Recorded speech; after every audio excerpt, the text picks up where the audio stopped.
વડોદરા શહેરના ગોરવા વિસ્તારના માળી મોહલ્લામાં છેલ્લા 4 દિવસથી ગેસની લાઈન નાખવાના મુદ્દે તમામ મકાનોના કનેક્શન બંધ કરી દેવામાં આવતા અને રાંધણની અન્ય કોઈ બળતણની વ્યવસ્થા નહીં હોવાથી લોકોને લાકડાના ચૂલા પર જમવાનું બનાવવાનું ફરજ પડી રહ્યું છે અને એટલું જ નહીં, અનેકવાર લોકોને ભારતીય હોટલમાંથી જમવાનું મંગાવવાની ફરજ પણ પડી રહી છે। જે અંગે સ્થાનિક રહીશોએ વડોદરા ગેસ કંપનીમાં રજૂઆત કરી છે, છતાંય કોઈ ઉકેલ આવતો નથી। વડોદરા ગેસ કંપની દ્વારા વિવિધ વિસ્તારોમાં નવી ગેસ લાઇન તેમજ જૂની થયેલી ગેસ પાઇપલાઇન બદલવાનું કામ ચાલી રહ્યું છે, ત્યારે અનેક વિસ્તારોમાં લોકોને ગેસનો પુરવઠો મળતો નથી, જેથી મુશ્કેલીમાં મુકાયા છે। વડોદરાના ગોરવા વિસ્તારમાં આવેલા માળી મોહલ્લા તેમજ તેની આજુબાજુના વિસ્તારમાં જૂની થઈ ગયેલી ગેસની લાઈનો બદલવાનું કામ છેલ્લા કેટલાય દિવસથી ચાલી રહ્યું છે, જેના કારણે અનેક લોકોના ગેસ કનેક્શનો અચાનક બંધ કરી દેવામાં આવ્યા હતા, જેથી લોકો મુશ્કેલીમાં મુકાયા હતા। આ અંગે વડોદરા ગેસ કંપનીમાં સ્થાનિક રહીશે વહેલી તકે ગેસ કનેક્શન ચાલુ કરવા માટે રજૂઆત કરી હતી, છતાંય હજી પણ કામગીરી અધૂરી છે તેમ કહી કનેક્શન શરૂ કરવામાં આવતા નથી। માળી મોહલ્લામાં છેલ્લા 4 દિવસથી ગેસના કનેક્શન બંધ કરી દેવામાં આવતા ગામડા જેવી પરિસ્થિતિ સર્જાઈ છે। લોકો પાસે રાંધણ ગેસ કે કેરોસીનની અન્ય કોઈ વ્યવસ્થા નહીં હોવાથી ચૂલા બનાવી લાકડાથી ચા પાણી કે જમવાની બનાવવાની પરિસ્થિતિ સર્જાઈ છે। આ કારણે પરિવારજનો અને નાના બાળકો મુશ્કેલીમાં મુકાયા હતા અને એટલું જ નહીં, લોકોને અનેકવાર બહારથી હોટલોમાંથી જમવાનું મંગાવવાની ફરજ પણ પડી રહી છે। આ માળી મોહલ્લો છે, ગુજરાત હાઉસિંગ બોર્ડની પાછળ બાજુજી વાળું મંદિર। તો અમારે છે ને જૂની લાઈન હમણાં ચાલુ જ છે, એ ચાલુ કરે તો હવે બધા ગેસ ચાલે, એ લોકો તો અહીંથી બહારથી બંધ કરી દીધી છે। તો હવે અમારે એ ચાલુ હોય તો અમારે આ 4 દિવસથી બંધ છે, તો બધા રસોડું બી કરી શકે ને।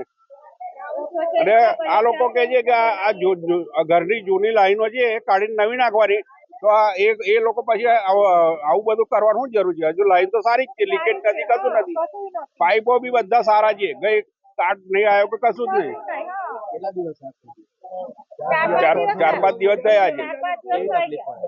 તકલીફ તો પડે ને, આ નાહવા માટે પાણી ગરમ ના થાય, રસોડા માટે સવારે અમારે નોકરી જવાનું હોય તો કેવી રીતે નાહવાનું, બાળકોને સ્કૂલ જવું હોય તો કેવી રીતે બાળકો નાહે ઠંડા પાણી। માંગ અમારે એવું છે કે હવે તો જો આ જે જૂની લાઈન છે એમાં પાઇપ આવી ગઈ છે, પાઇપો જોઈન્ટ કરી દે એટલે અમારી લાઈન ચાલુ થઈ જાય। બનાવવાનું મારા ઘરમાં ગેસ જ નથી, તો નાવા ધોવાનું, ચા પીવાની બધી જ કેવી રીતના કરવાનું? નાના નાના બાળકો છે, એમને કેવી રીતના સ્કૂલ મોકલવાનું?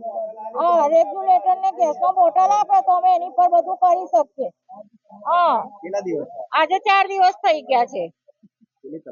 તકલીફ તો પડે જ ને, નાવા ધોવાનું હોય, જમવા બનાવવાનું હોય, ચા પાણી અમે કોના ઘરે જઈએ? કોઈ ઘેર એક દિવસ બનાવવા દે, રોજ તો ના જ બનાવવા દે ને।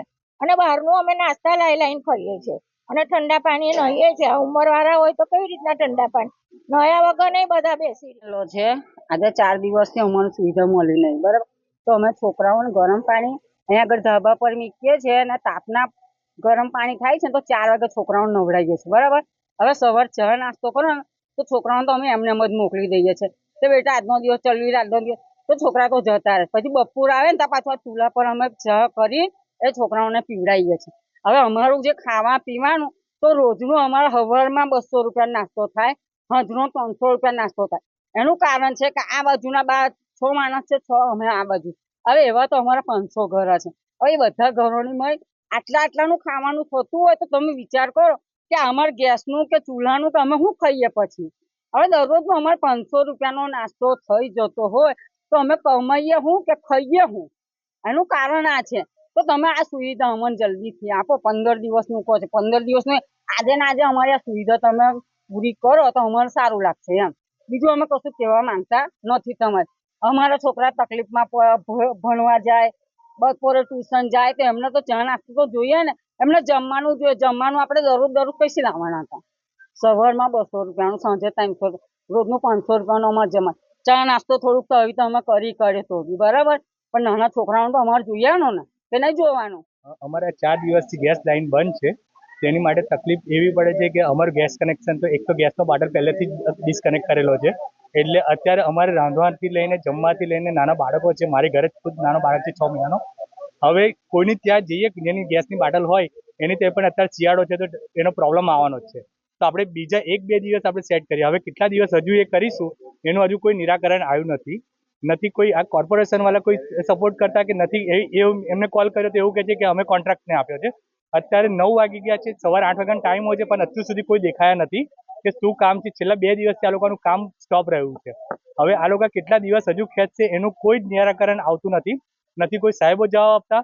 હું ગોરવા અત્યારે જઈને આવ્યો છું. અમારે જે એ છે એ કહે છે કે દાંડિયા બજાર જાઓ, કે દાંડિયા બજાર જઈને તમે એપ્લિકેશન આપો. હવે આ જો ઇન્ટિમેશન હજુ કશું આપ્યું નથી કે કેટલા દિવસ બંધ રહેશે કે શું, ન્યૂઝમાં કશું જ અમને આપ્યું નથી.